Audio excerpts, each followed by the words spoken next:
Hai adik-adik, kembali lagi dengan Kak Rina di online Class 101.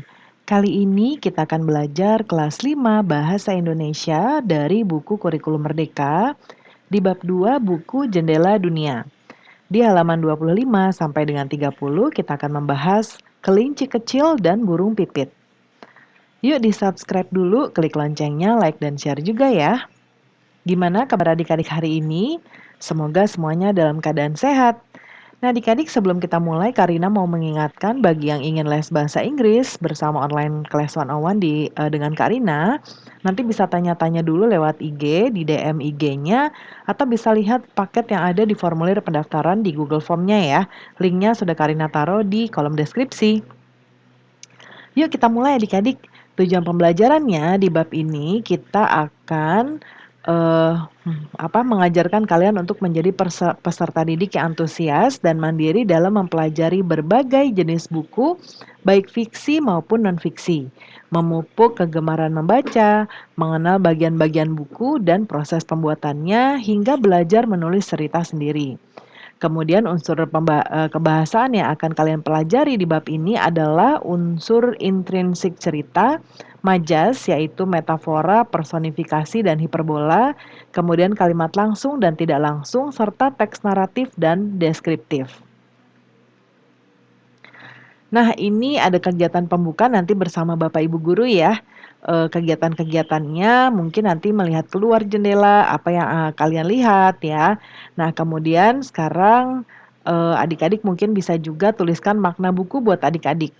Nah, ini nanti jawabannya bervariasi ya. Kalau Karina mungkin setuju dengan buku adalah jendela dunia karena dengan membaca buku kita bisa menjelajah dunia ketika kita melihat buku-buku turisme dari negara-negara lain atau misalnya buku bahasa misalnya. Kita bisa belajar bahasa lain ya dan lain-lain ya.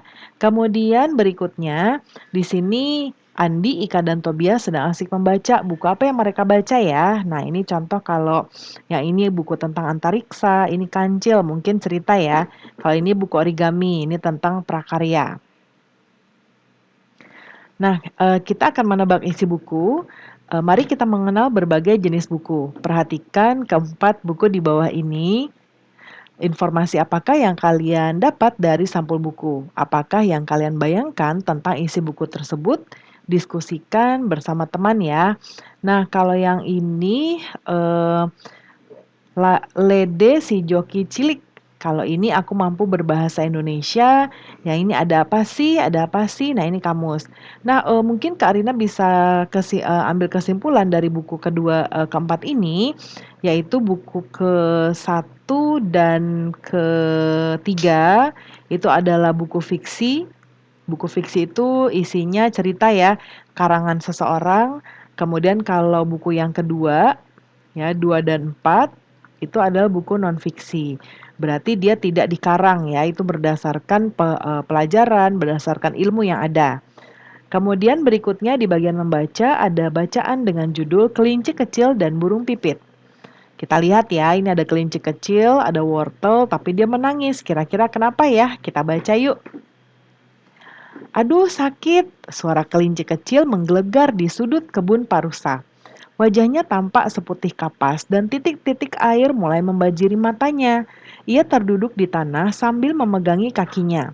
Burung pipit yang sedang bertengger di dahan pohon dekat kebun itu segera terbang menghampirinya. Ada apa kelinci kecil? Kakiku terantuk batu lalu aku terjatuh, jawab kelinci kecil sambil merengis kesakitan. Apa yang kamu lakukan di sini? Tanya burung pipit. Aku aku mau mengambil wortel itu. Kelinci kecil menunjuk ke arah tanaman wortel di kebun Pak Rusa. Wah, kamu mau mengambil wortel Pak Rusa tanpa izin? Tanya burung pipit. Oh iya, aku melihat daun-daun tanaman wortel itu melambai-lambai memanggilku. Jawab kelinci kecil dengan kepala tertunduk. Sebaiknya kamu minta izin dulu ke Pak Rusa. Aku sering melihat Pak Rusa membagi-bagikan wortel-wortelnya ke binatang lain yang membantunya berkebun. Burung pipit menjelaskan. Mengapa kamu berada di luar sarang? Pak Singa, Raja Hutan memerintahkan supaya semua penghuni hutan tinggal di sarang masing-masing.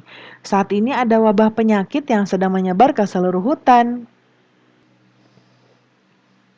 Aku bosan, aku sudah 2 minggu berdiam di sarang, jawab kelinci kecil. Pikirannya menari-nari, teringat pesan ibu tadi pagi. Ibuku bilang hanya induk-induk binatang yang boleh keluar secara bergantian untuk mencari persediaan makanan. Bila bertemu dengan binatang lain, tidak ada yang boleh bersentuhan. Harus menjaga jarak dan kebersihan supaya tidak tertular penyakit ini. Burung ibumu benar, kau seharusnya mematuhi perkataannya, tegas burung pipit. Kau bisa membantu ibu membersihkan sarang, memasak, atau berolahraga bersama. Saran burung pipit. Pipi kelinci kecil merona kemerahan. Lalu ia berkata dengan suara lirih, ibuku pun mengatakan hal yang sama, tapi aku tidak mengacuhkannya. Diam-diam aku pergi dari sarang dan inilah yang terjadi. Sebaiknya kau segera pulang dan meminta maaf kepada ibumu, balas burung pipit. Iya, aku akan segera melakukannya. Terima kasih, burung pipit sudah menyadarkanku. Kelinci kecil bergegas pulang dan berjanji dalam hati tidak akan mengulangi perbuatan ini lagi. Burung pipit tersenyum dan terbang menjauh. Nah, itu ceritanya adik-adik ya. Pesannya bagus sekali. Jadi adik-adik harus nurut sama orang tua ya. Dan kalau mau meminta sesuatu harus izin dulu. Nah, sekarang kita jawab latihannya ya. Nanti ditulis di buku, tulis adik-adik. Nomor 1, apakah isi cerita tersebut? Nah, ceritanya kita lihat jawabannya di sebelah kanan ya. Jangan lupa nanti sebelum menjawab, adik-adik bisa mencoba menjawab dulu di pause videonya, baru nanti cocokkan dengan jawaban Karina ya. Yang pertama, jawabannya adalah kisah kelinci kecil yang terluka saat hendak mengambil wortel Pak Rusa. Yang kedua, siapakah tokoh dalam cerita dan bagaimana sifatnya? Tokohnya adalah kelinci kecil dan burung pipit. Kelinci kecil mempunyai sifat ingin tahu, burung pipit memiliki sifat bijaksana. Lalu di mana latar cerita berlangsung, yaitu di kebun wortel milik Pak Rusa. Nomor 4, kapan cerita tersebut berlangsung? Pada siang hari atau mungkin sore hari ya. Lalu apa masalah yang terjadi? Kelinci kecil bosan tinggal di sarang berhari-hari dan memutuskan untuk pergi ke kebun Pak Rusa untuk memetik wortel. Meskipun belum meminta izin ke ibunya meninggalkan sarang ataupun ke Pak Rusa untuk memetik wortel. Saat mencoba mengambil, kelinci kecil terantuk batu dan terjatuh, dia kesakitan. Nah, itu sekilas masalahnya ya. Lalu yang keenam, bagaimana masalah itu diselesaikan? Burung pipit mengajak kelinci kecil berbicara dan menasihatinya. Kelinci kecil urung atau tidak jadi ya mengambil wortel Pak Rusa. Setelah tidak sakit lagi, kelinci kecil pulang ke rumah untuk meminta maaf kepada ibunya. Yang ketujuh, apa pesan dari cerita tersebut? Nah, jawabannya akan bervariasi ya dan berkembang. Nanti jawabannya bisa adik-adik diskusikan di kelas. Contohnya misalnya ceritanya mengandung pesan agar kita hidup jujur dan patuh pada nasihat orang tua. Nah, untuk pembelajaran pertama sampai di sini dulu ya adik-adik ya. Semoga pembelajaran kita kali ini bisa bermanfaat. Jangan lupa yang mau les bahasa Inggris bisa tanya-tanya dulu lewat DM IG atau lihat formulir pendaftarannya di Google Form. Nanti ada pilihan paket-paket yang ada, jadi bisa lihat-lihat dulu. Linknya sudah Karina taruh di kolom deskripsi ya. Yuk di-subscribe dulu, klik loncengnya, like dan share juga. Terima kasih sudah menonton sampai akhir. Mohon dimaafkan apabila ada kesalahan dalam perkataan maupun dalam materi yang diberikan. Sampai jumpa di pembelajaran berikutnya.